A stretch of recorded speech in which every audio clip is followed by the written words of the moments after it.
So good morning guys. तो चलिए start करते हैं आज के यानी कि 3 मई के इंपॉर्टेंट करंट अफेयर्स को। तो इस प्रश्न में आपसे पूछ रहे हैं, अभी हाल में महात्मा गांधी के पोते का निधन हो गया, उनका नाम बताइए। तो आंसर होगा अरुण गांधी।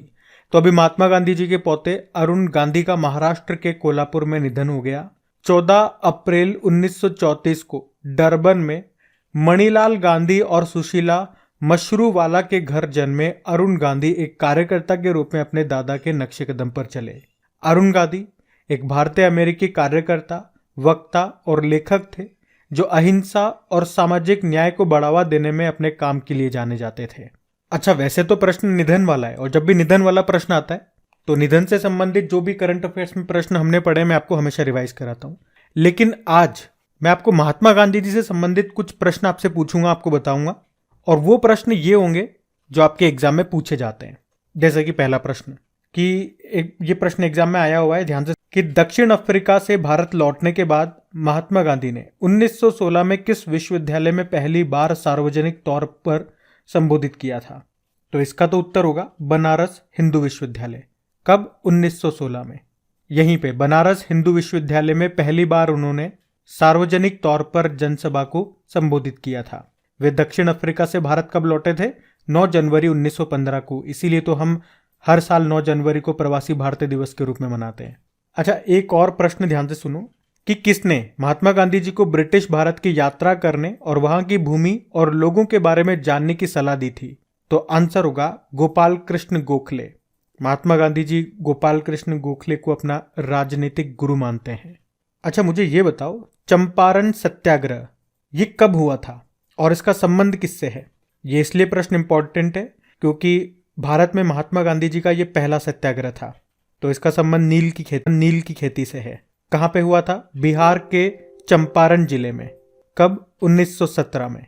अच्छा, एक और प्रश्न पूछ रहा हूं, ये प्रश्न भी एग्जाम में पूछा हुआ प्रश्न है कि उस व्यक्ति का नाम आपको बताना है जिसने 1917 में महात्मा गांधी जी को चंपारण लाने में अहम भूमिका निभाई थी। तो आंसर होगा राजकुमार शुक्ल। अब एक और प्रश्न सुनो कि 1909 में महात्मा गांधी जी के द्वारा लिखित उस पुस्तक का नाम बताइए जिसमें यह लिखा था कि यदि भारतीय उनका सहयोग न करे तो ब्रिटिश शासन समाप्त हो जाएगा। तो उस बुक का नाम क्या था? हिंद स्वराज। अब वैसे आपको पता है, मैं आपको डायरेक्ट बता देता, हिंद स्वराज महात्मा गांधी जी की पुस्तक है। लेकिन मैंने आपको वो प्रश्न कराया जो एग्जाम में पूछा गया था कि इस तरह का प्रश्न आया, घुमा के प्रश्न पूछा है। तो वैसे तो इनसे संबंधित काफी सारे प्रश्न बनते हैं, लेकिन अभी इतने प्रश्न आप ध्यान रखना। हम बढ़ते हैं आगे। चलिए फिर बताइए, हाल ही में परमाणु ऊर्जा आयोग के अध्यक्ष के रूप में किसे नियुक्त किया गया? तो आंसर होगा ए.के. मोहंती को। ए.के. मोहंती मतलब अजीत कुमार मोहंती, जो कि वर्तमान में भाभा परमाणु अनुसंधान केंद्र के निदेशक भी है। और अभी उन्हीं को परमाणु ऊर्जा आयोग का अध्यक्ष नियुक्त किया गया है। और वे किनकी जगह ले रहे हैं? एन व्यास की जगह ले रहे हैं। अच्छा, बार्क मतलब भाभा परमाणु अनुसंधान केंद्र। स्थापना होती 1954 में। किसने की थी स्थापना? डॉक्टर होमी जे भाभा ने। कहां पर है ये? ट्राम्बे, मुंबई में। और यहां पे थोड़ा सा आपको कंफ्यूज करने के लिए 2 मोहंती मैंने लिख दिए। एक तो ये ए.के. मोहंती हो गए और दूसरे हैं सिद्धार्थ मोहंती। सिद्धार्थ मोहंती याद है, अभी LIC के चेयरमैन बने। अनंत माहेश्वरी की बात करें तो नेस्कॉम के चेयरमैन बने, जबकि एसोचेम के नए अध्यक्ष बने थे अजय सिंह। आपको याद है अंतर्राष्ट्रीय परमाणु हथियार उन्मूलन दिवस कब मनाया जाता है? 26 सितंबर को। जबकि परमाणु परीक्षण के खिलाफ अंतर्राष्ट्रीय दिवस होता है 29 अगस्त को। अच्छा, न्यूक्लियर पावर प्लांट शुरू करने वाला पहला अरब देश कौन सा बना था? तो आंसर होगा यूनाइटेड अरब अमीरात। अच्छा, अगर मैं आपसे पूछूं कि भारत का पहला परमाणु मिसाइल ट्रैकिंग जहाज कौन सा है? तो INS ध्रुव है। और भारत की पहली स्वदेशी परमाणु पनडुब्बी कौन सी है? सबमरीन। INS अरिहंत है। तो ध्यान रखना, ये पॉइंट्स भी इंपॉर्टेंट है। बढ़ते आगे। चलिए फिर बताइए, अभी हाल ही में विश्व ट्यूना दिवस कब मनाया गया? तो आंसर होगा 2 मई को। तो हर साल 2 मई को विश्व स्तर पर वर्ल्ड ट्यूना डे के रूप में मनाया जाता है। इस दिन की स्थापना यूनाइटेड नेशन के द्वारा ट्यूना मछली के महत्व के बारे में जागरूकता बढ़ाने के लिए की गई थी। ट्यूना मछली ये मनुष्यों के लिए, यानी कि जो नॉन वेजिटेरियन जो लोग होते हैं, उनके लिए भोजन का एक महत्वपूर्ण सोर्स है, क्योंकि ट्यूना मछली में ओमेगा 3, विटामिन B12, प्रोटीन और अन्य खनिजों जैसे कई समृद्ध गुण होते हैं। अच्छा, अगर मैं आपसे पूछूं कि भारत का पहला ई-मछली बाजार एप्लीकेशन फिश वाले को किसने लॉन्च किया, ये कहां पे लॉन्च हुआ था? तो असम में। और सिक्किम ने अपनी राज्य मछली किसे घोषित किया? केटली को। और अभी दुनिया की सबसे बड़ी ताजे पानी की मछली कहाँ पे पकड़ी गई थी? कंबोडिया में। ये स्टिंगरे मछली है। और मई के इंपॉर्टेंट डेज स्टार्ट हो चुके हैं। ये 2 मई है। 1 मई को हमने श्रम दिवस मनाया था, इंटरनेशनल लेबर डे, तो ध्यान रखना आप। बढ़ते आगे, चलिए फिर बताइए, मई 2023 में आसियान भारत समुद्री अभ्यास ये किस देश में आयोजित किया गया? सिंगापुर में। तो आसियान भारत समुद्री अभ्यास 2023 ये हुआ अभी सिंगापुर में। और इसमें भारत के पहले स्वदेशी निर्मित गाइडेड मिसाइल विध्वंसक INS दिल्ली और स्वदेशी निर्मित guided missile stealth frigate INS Satpura ने हिस्सा लिया। अच्छा, आसियान की बात करते हैं। यहाँ पे स्थापना होती है 1967 में। तो ये दक्षिण पूर्व एशिया में 10 सदस्य देशों का एक राजनीतिक और आर्थिक संघ है। फुल फॉर्म होती है association of south east Asian nation. Headquarter मिलेगा इंडोनेशिया के जकार्ता में। वैसे इंडोनेशिया की अभी नई कैपिटल क्या हो गई है? नुसंतारा, बोर्नियो द्वीप पर स्थित है ये। अच्छा, कौन कौन से देश इसमें शामिल हैं? क्या भारत इसमें शामिल है? तो पहला आंसर तो होगा नहीं। कौन कौन से हैं की बात करें तो ब्रुनई है, कंबोडिया हो गया, Indonesia, Laos, Malaysia, Myanmar, Philippines, Singapore, Thailand, Vietnam. और इसका सबसे नवीनतम सदस्य देश आप पूछोगे तो ये कंबोडिया ही है। और 2023 में इसकी अध्यक्षता किसके पास है? इंडोनेशिया के पास है। और हाँ, सबसे इंपॉर्टेंट प्रश्न तो मैं आपको बताना ही भूल गया। आसियान देशों का अभी 11वां नया सदस्य देश कौन सा बन गया? तो याद रखना, तिमोर लेस्ते बन गया। और एक और करंट अफेयर्स का प्रश्न यहां से बन जाएगा कि 5वां आसियान भारत व्यापार सम्मेलन 2023 का आयोजन कहां पे हुआ? तो कुआलालंपुर में हुआ। कुआलालंपुर मलेशिया में है। तो ये पॉइंट्स आप ध्यान रखना। बढ़ते आगे, चलिए फिर बताइए, अभी हाल ही में किस देश के राष्ट्रपति ने अपने संविधान को फिर से लिखने के लिए जनमत संग्रह जीता? तो आंसर होगा उज्बेकिस्तान। तो जनमत संग्रह ने देश के संविधान को फिर से लिखने के लिए राष्ट्रपति जो है उज्बेकिस्तान के, उनका नाम है शौकत मिर्जियोयेव, उनकी बोली के लिए उज्बेकिस्तान के मतदाताओं के लिए एक विशाल बहुमत ने हाँ वोट दिया है। तो राष्ट्रपति जी ने कहा वहां के कि नया संविधान मानव अधिकारों, स्वतंत्रता, लैंगिक समानता, आर्थिक विकास और समृद्धि पर जोर देता है। और ये जो नया चार्टर होगा ये 2 कार्यकाल की सीमा के साथ राष्ट्रपति पद के कार्यकाल को भी 7 साल तक बढ़ा देगा। तो नया संविधान महिला अधिकारों, समानता और मीडिया की स्वतंत्रता पर केंद्रित है। उज्बेकिस्तान की कैपिटल होती है ताशकंद, करेंसी होती है यहाँ की सोम। अच्छा, इसी तरह संविधान से संबंधित कुछ प्रश्न आपसे पूछूं तो पहला प्रश्न तो बड़ा सिंपल सा है, बताओ कि भारतीय संविधान के निर्माण में कितना समय लगा था? सबको याद है, 2 वर्ष 11 महीने 18 दिन। और हमारे संविधान सभा के अस्थायी अध्यक्ष कौन थे? अस्थायी अध्यक्ष पूछ रहा हूं, तो आंसर होगा सच्चिदानंद सिन्हा। और स्थायी अध्यक्ष कौन थे? डॉक्टर राजेंद्र प्रसाद। और भारतीय संविधान को अंगीकृत कब किया गया था? तो 26 नवंबर 1949 को, 1949। और भारतीय संविधान कब लागू हुआ? 26 जनवरी 1950। और किसे भारत के संविधान का निर्माता कहा जाता है? जो कि प्रारूप समिति के अध्यक्ष भी थे, डॉक्टर भीमराव अंबेडकर। अच्छा, भारत में एकल नागरिकता की अवधारणा कहां से ली गई? इंग्लैंड से। चलो यूं बताओ, संविधान सभा की पहली बैठक कब हुई थी?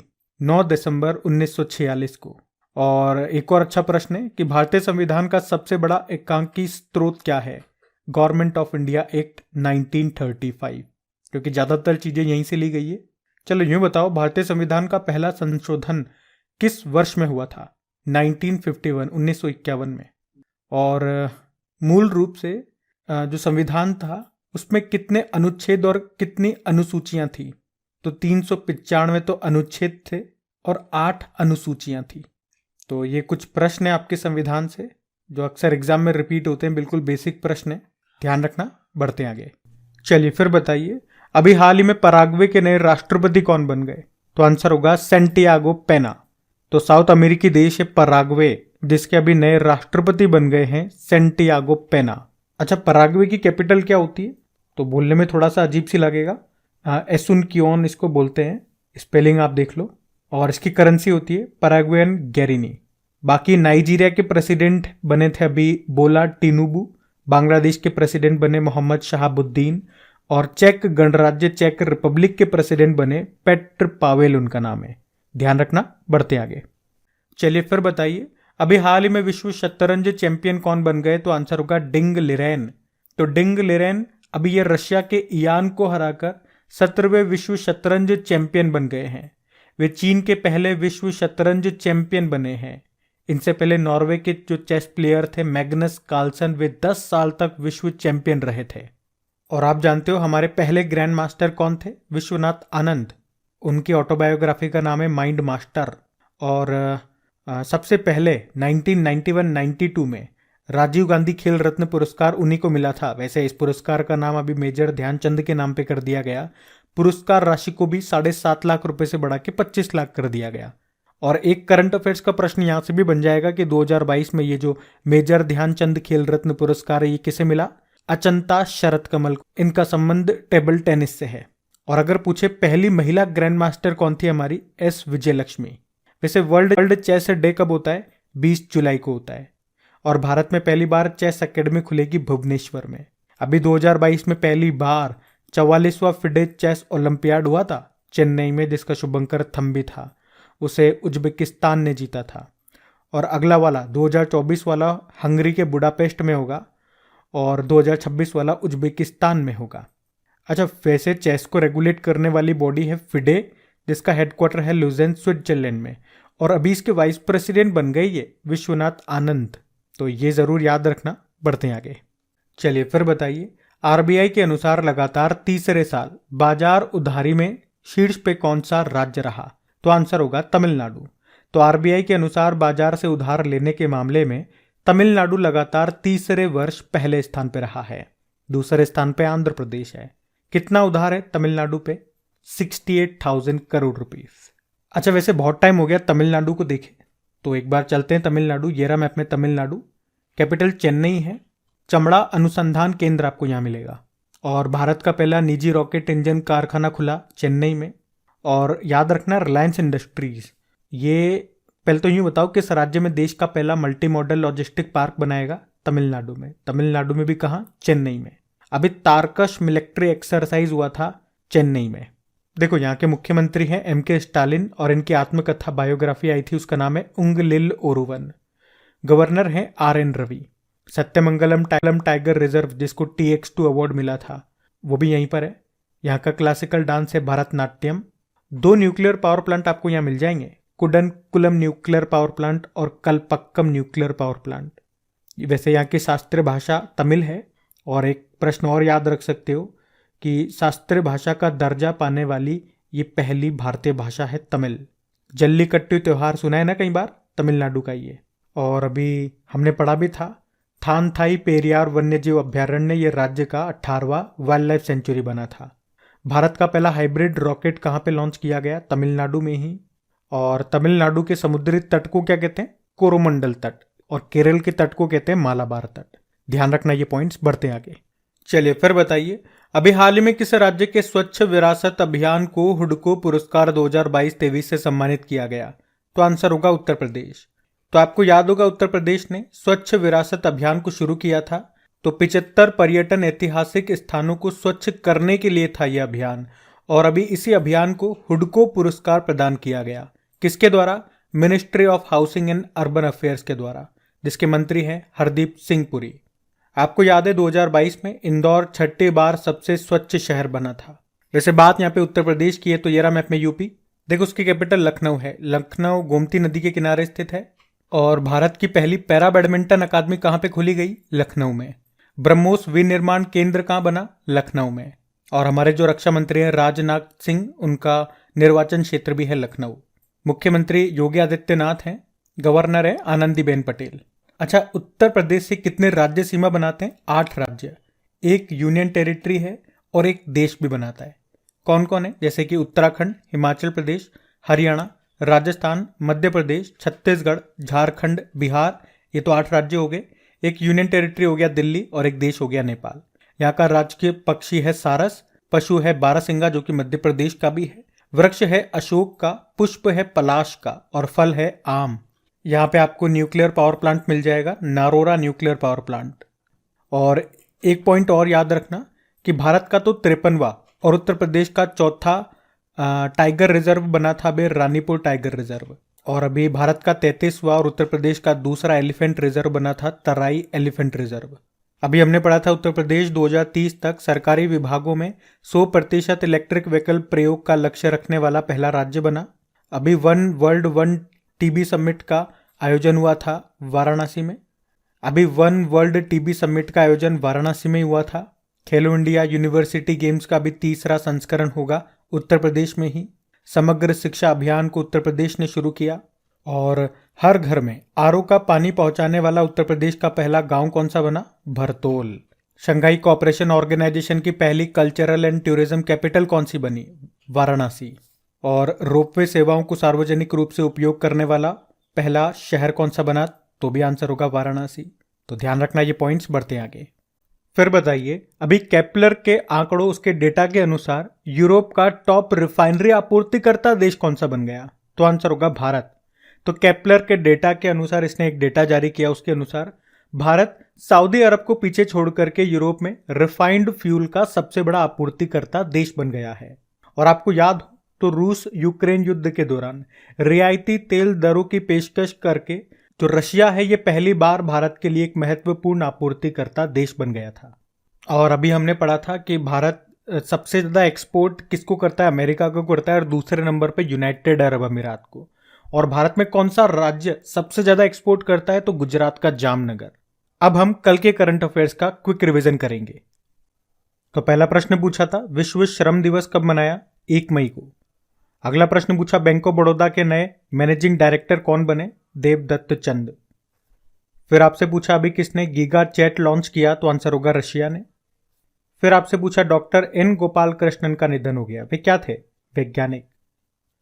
फिर आपसे पूछा किस राज्य सरकार के द्वारा जलवायु परिवर्तन से प्रभावित लोगों के लिए देश की पहली पुनर्वास कॉलोनी ये बनाई जाएगी? तो आंसर होगा उड़ीसा।